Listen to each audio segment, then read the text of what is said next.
Great. Hi everyone, केमती अछ? I hope समस्ते भले थिबो। तो लास्ट क्लास रे हम देखिथिले क्षुद्रांत और बृहदंत विषय रे पढिथिले। एई क्लास रे हम पढिबा ना हमर पाक ग्रंथि।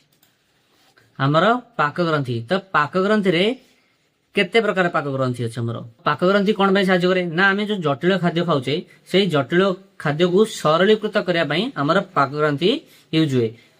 खाद्य को सरलीकृत करिया पई पाकनली मध्य रे अनेक गुडिये पाक ग्रंथि अछि। बुझलो, हमर खाद्य को सरलीकृत करिया पई पांच प्रकार पाक ग्रंथि अछि। कोन कोन ना फास्ट हला हमर लाळ ग्रंथि।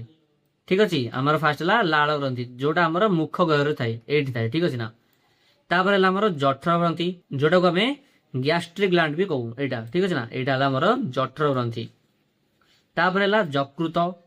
तापर हला यकृत जोटा कि लिवर आम देहर बा आम शरीर सबुठु बड़ ग्रंथि हला यकृत बा लिवर। तापर हला अग्नाशय। तापर कोन अग्नाशय आ लास्ट को आंतरिक ग्रंथि बा इंटेस्टाइनल ग्लैंड। ठीक अछि।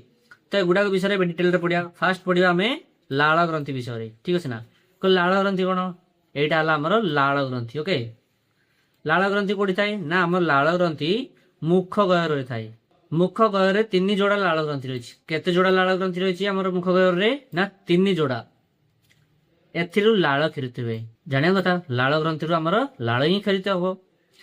लाळ रे टायलिन नामक गोटे एंजाइम रहिछि। लाळ रे हमर टायलिन नामक गोटे एंजाइम रहिछि। कोन भाई ये कोन करूछि ना या श्वेतसार जातीय खाद्य को हजम कराए।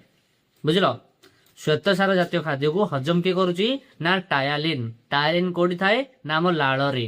लाळ ग्रंथि रु बाहर लाळ लाळ रे हमर टायलिन नामक गोटे एंजाइम रहिछि आ से एंजाइम श्वेतसार जातीय खाद्य को हजम कराए। ठीक अछि। तापर नेक्स्ट हला जठर ग्रंथि। जठर ग्रंथि कोन ना गैस्ट्रिक ग्लैंड। जठर ग्रंथि माने गैस्ट्रिक ग्लैंड। एटा कोठी थाए ना हमर एटा एठी हम यकृत पाखरे थाए। ठीक अछि ना। एटा हला हमर गैस्ट्रिक ग्लैंड। एटा कोन करूची एई ग्रंथि रु क्षरित हेउतिबा रस को पाचक रस कहै जाय। बुझलो, जठर ग्रंथि बा गैस्ट्रिक ग्लैंड रु जो रस क्षरित होउची सेटा को हमें पाचक रस कहू।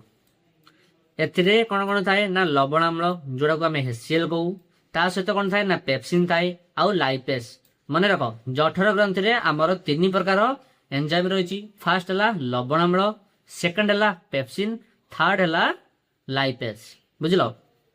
तापर नेक्स्ट हला हमर यकृत सर्वबृहत ग्रंथि।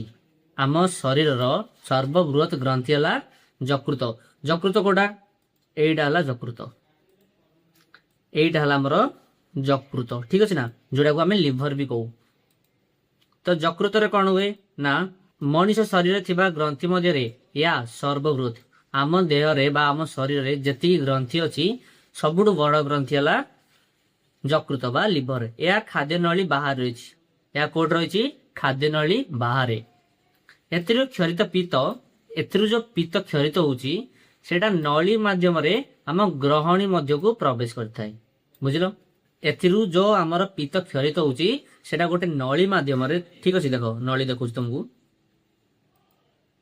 ए नली माध्यम रे हमर ग्रहणी मध्य को प्रवेश करथाय। बुझलो यकृत कोन।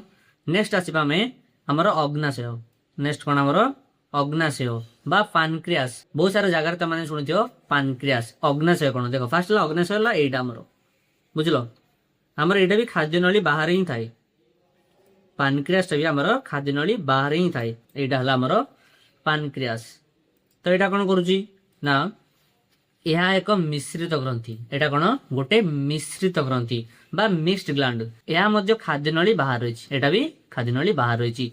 एथिरु उभय एंजाइम और हार्मोन खरित हुए। एथिरु कोन कोन खरित हुए एथिरु केवल एंजाइम खरित हुए नहीं। एथिरु एंजाइम खरित हेबा सहित हार्मोन भी खरित हुए। अग्नाशय रस रे कोन कोन अछि ना अमाइलेज अछि, लाइपेज अछि आउ प्रोटीएज अछि। अग्नाशय रस रे कोन कोन अछि ना अमाइलेज, लाइपेज आउ प्रोटीएज। एगुडा कोन ना एगुडा खाद्य हजमकारी एंजाइम अटंती। बुझलो, अग्नाशय रे हमर तीन प्रकार रो एंजाइम थाए। कोन कोन ना अमाइलेज, लाइपेज आउ प्रोटीएज। सेगुडा कोन करंती ना खाद्य हजम करंती। कोन करंती ଖାଦ୍ୟ ହଜମ କରନ୍ତି। ଏ ସମସ୍ତ ଏନଜାଇମ ଗ୍ରହଣୀ ମଧ୍ୟରେ ଖାଦ୍ୟ ସହିତ ମିଶେ। ଏ ସମସ୍ତ ଏନଜାଇମ ଗ୍ରହଣୀ ମଧ୍ୟରେ ହିଁ ଖାଦ୍ୟ ସହିତ ମିଶେ। ବୁଝିଲ? ଗ୍ରେଟ। ନେକ୍ସଟ ହେଲା ଆମର ଲାଷ୍ଟ ଆନ୍ତରିକ ଗ୍ରନ୍ଥି। ଆମର କଣ? ଆନ୍ତରିକ ଗ୍ରନ୍ଥି। ଆନ୍ତରିକ ଗ୍ରନ୍ଥି କୋଉଟା ନା ଆମର ଆନ୍ତରିକ ଗ୍ରନ୍ଥି ହେଲା ଏଗୁଡାକ ଆମର କ୍ଷୁଦ୍ରାନ୍ତରେ ଥାଏ। ଠିକ ଅଛି, ଏଗୁଡାକ ଆମର ଆନ୍ତରିକ ଗ୍ରନ୍ଥି, ଏଗୁଡାକ କ୍ଷୁଦ୍ରାନ୍ତରେ ଥାଏ। ଦେଖ, କ୍ଷୁଦ୍ରାନ୍ତରେ ଥିବା ଆନ୍ତରିକ ଗ୍ରନ୍ଥି ଗୁଡିକରୁ ଆନ୍ତରିକ ରସ କ୍ଷରିତ ହୁଏ।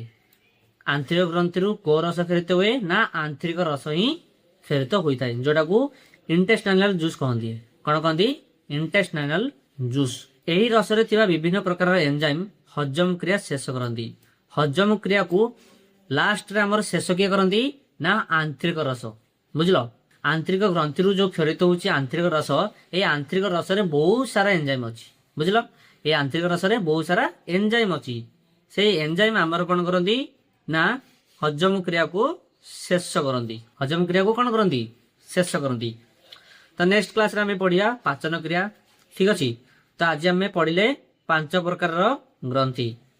ଏଗୁଡାକ ସ୍କ୍ରିନଶଟ ନେଇଯାଉଥାଅ। ଯଦି ନୋଟ ବନେଇନ ଦେନ୍ ପରେ ବସିକି ନୋଟ ବନେଇଦେବ। ଠିକ ଅଛି, ତ ଆଜିର ଥିଲା ଏତିକି। ନେକ୍ସଟ କ୍ଲାସରେ ଆମେ ପାଚନ କ୍ରିୟା ପଢିବା, ମଣିଷର ପାଚନ କ୍ରିୟା। କ୍ଲାସଟି କେମିତି ଲାଗିଲା ସମସ୍ତେ କମେଣ୍ଟରେ ଜଣାଇବ। ରହିଲି, ପୁଣି ଆସିବା ନେକ୍ସଟ କ୍ଲାସରେ। Thank you.